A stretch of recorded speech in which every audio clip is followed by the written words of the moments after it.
السلام عليكم ورحمة الله تعالى وبركاته داوديال halkani waa Hargal TV YouTube channelka waxaynu maanta idin soo gudbin doonaa qaybo kamid ah oohinta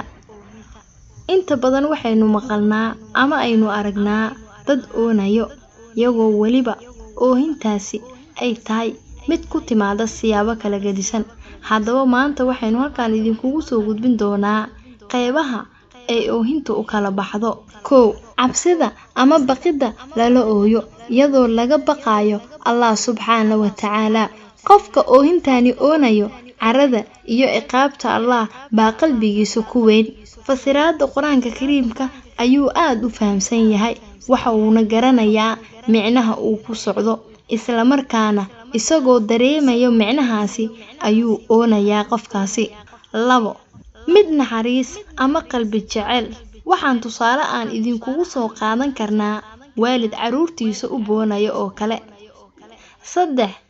jeclaanta ama u hiloobida laba qof ka dhaxaysa isagoo u hiloobaya qofka kale ilin farxadeed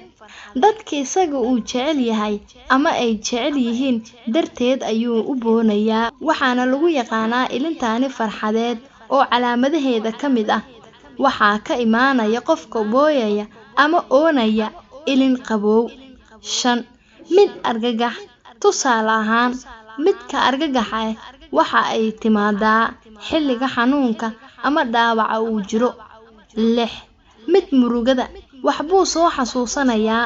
dhibaato hadda koor ku dhacday ama uu isaga uu sameeyay waxaana lagu yaqaanaa qalbiga ayaa gubanayo ilin kulul baana ka imaanayso qofka ilinta murugada leh oonaya mid doqonnimo shakhsi xumo ayuu la boonayaa qofka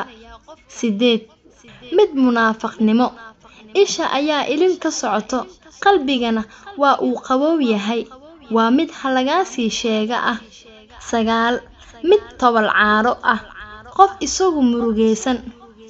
oohintii uu oon lahaa ayaa midaani loo ooyaa iyadoo waliba la matalayo qofkii oonayay